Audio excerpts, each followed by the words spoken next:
Yes, sister. Assalamu alaikum, doctor. My name is Hisham Jafar Ali. I wanted to ask you if we are allowed to watch cartoons.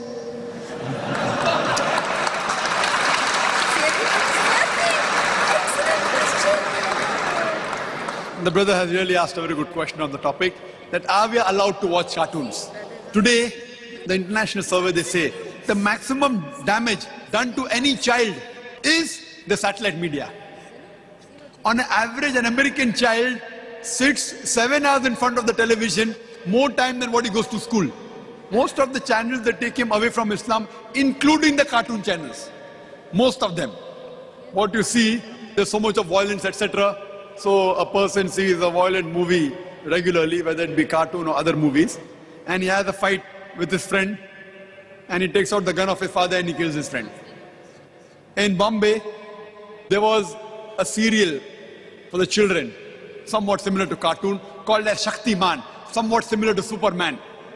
So one young child, he jumps from his house in a tall building, thinking Shaktiman, Superman will come and save him. No one comes and saves him, and he dies.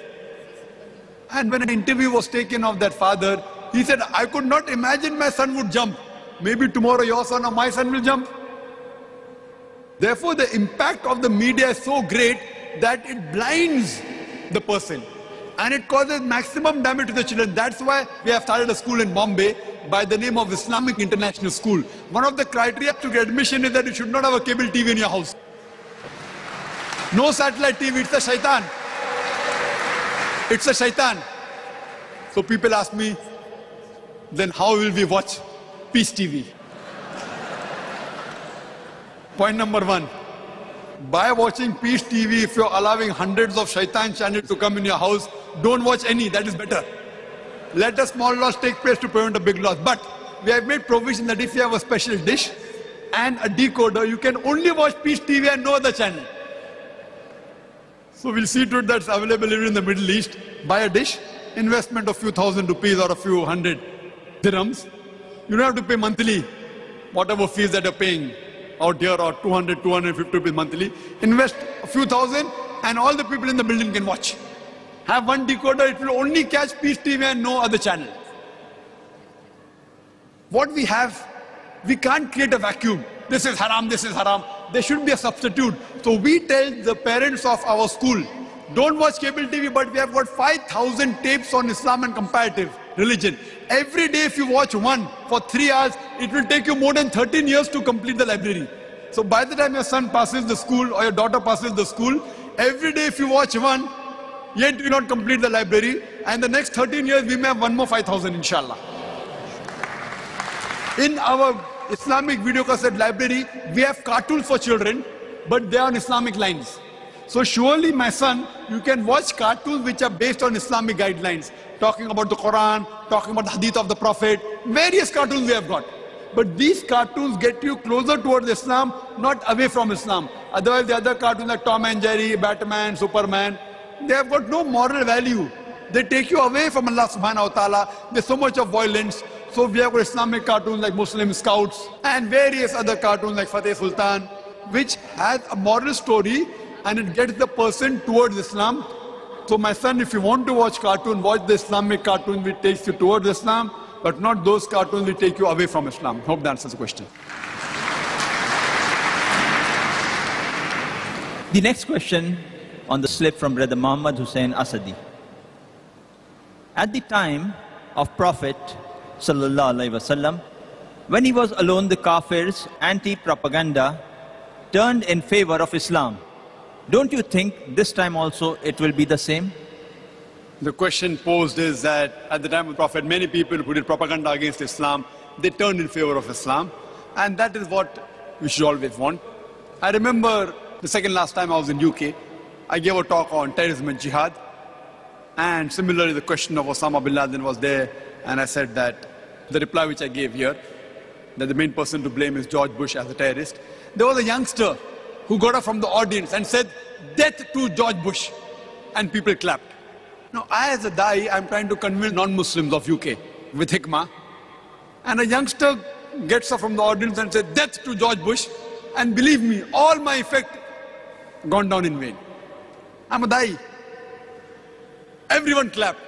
I got up and I told our beloved Prophet, there were two Umars who were very strongly against Islam.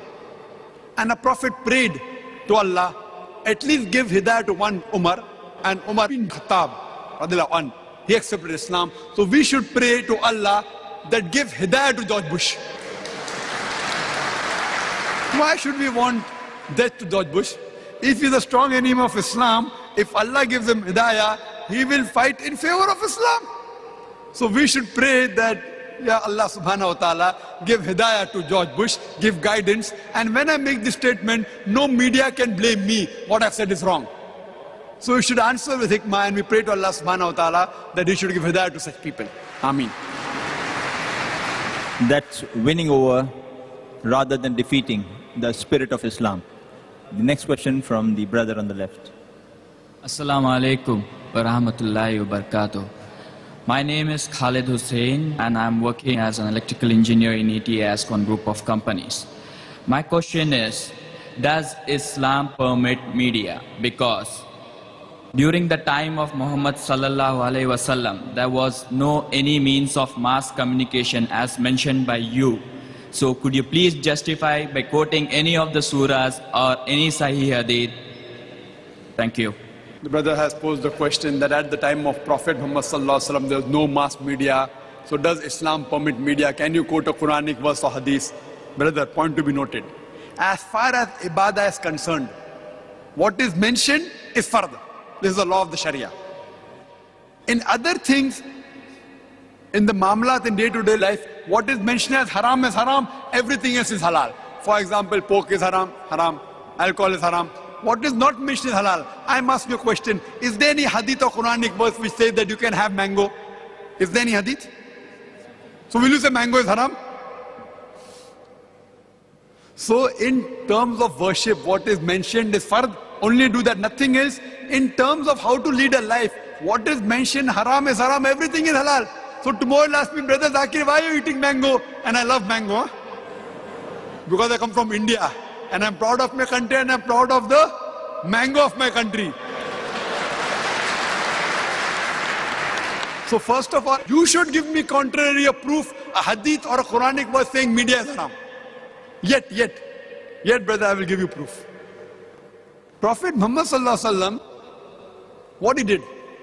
He dictated letters to non-Muslim kings, to the kings of Abyssinia, king of Yemen, of Persia, asking them, quoting the verse of the Quran of Surah Imran chapter 3, verse number 64, Qul ya ahlal kitab, say O people of the book, ta'alaw ila kalmatin sawa'in bayna baynakum, come to common terms as between us and you. Which is the first term? Allah na'budu illallah, wa la nushrika bihi shay'un. That we associate our partners with him. وَلَا يَتَّخِذَ بَعْضُنَا بَعْضًا أَرْبَابًا مِنْ دُونِ اللَّهِ, that we erect not among ourselves lords and patrons other than Allah. فَإِنْ تَوَلَّوْا, if then they turn back. فَقُولُوا شَهِدُوا, see ye bear witness, بِأَنَّا مُسْلِمُونَ, that we are Muslim, bowing our will to Allah. He dictated letters and he sent them on horses. Today's little Mercedes car, or what I want to call, jet planes, in different directions, asking them to accept Islam. That was media that time. Imagine dictating letters. After dictating, arranging horsemen to go in different directions, he utilized the media to the best of his ability what he had. Wallah, today if Prophet Muhammad sallallahu alaihi wasallam was alive, I feel he would have used the media to the best of his ability. But within the purview of the Islamic Sharia, not utilizing anything which is haram. Haram things should not be used, but what is halal? Like a knife can be used for good purpose and bad purpose. So knife per se is not haram. So media per se is not haram, though majority of the things on the media are haram.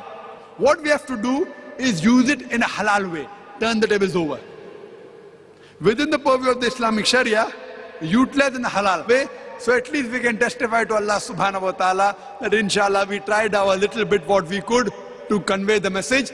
Because our job is to convey the message. Allah says, فَذَكِّرْ نَمَا أَنْتَ مُذَكِّرْ. Our job is to deliver the message. Giving hidayah is in the hands of Allah subhanahu wa ta'ala. Hope that answers the question. Jazakallah.